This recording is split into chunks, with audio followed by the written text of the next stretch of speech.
What's up, everybody? Day two of my daughter being sick, but let's get right into it. If you hear her in the back, that's just what's going on and why I'm here. Um, but DAL took out every single price target on the daily today, right? That was signaled early in the morning. When it was signaled, was a little sideways, but then it took out PT1 and PT2, went back up, but then we crashed below. We're rejecting the VWAP. While we're rejecting the VWAP right here, we're also breaking entry. This is like a telltale sign of get ready, right? This is that A plus moment.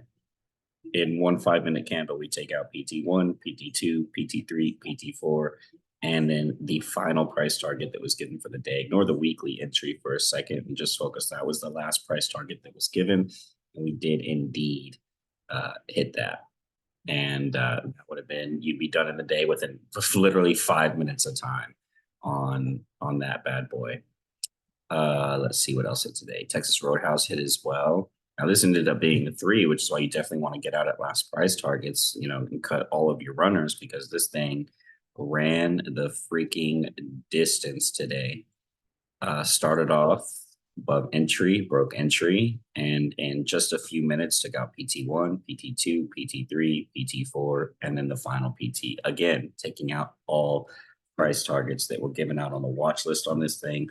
From the moment that it was signaled, you would have been in the play 5, 10, 15, 20 minutes, and it would have taken out every single price target for about $1.50 movement, which would have had you sitting really pretty, considering we're trading options, and those Greeks would have been very much in our favor. Let's see what the next one was that was signaled.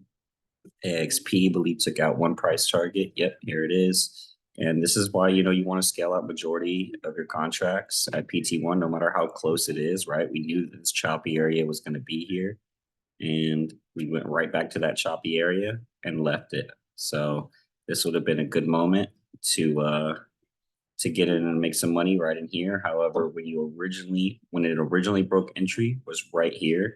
And to be completely honest, this was so fast, like it wicked and then immediately came back up. So you probably would not have placed your trade. This is why you don't automate your buy-ins, right?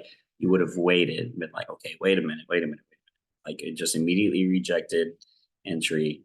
I'm not going to place it while it's above entry. I need it to be at or below entry for me to place my trade again. And then it runs away, ends up creating a 2-2 reversal here on the 5.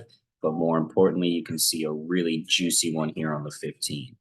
This is where it ends up breaking, hitting entry again, taking out PT1, and then setting up with a 2-1, 2-2 reversal to the upside. And you could have made some money back on the upside with just this actionable signal right in here that it gave you.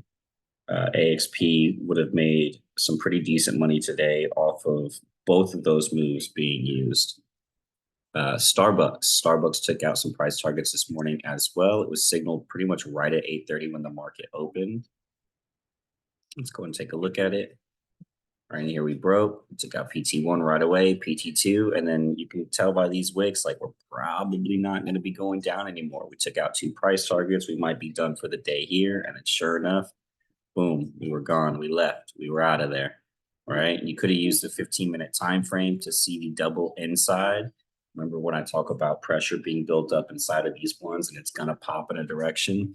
Didn't matter how red this one was. Didn't matter how red this one was. It finally chose its direction and took out all price targets on the way up and out of there, right? So you could have switched directions in there after taking out that second price target by looking at the 15 and paying attention to these double inside candles.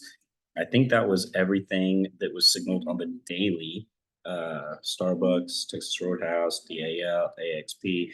Yep. The other things that hit price targets were weeklies that are just hitting more price targets and monthlies that were hitting more price targets. So hopefully you made a little bit of money today.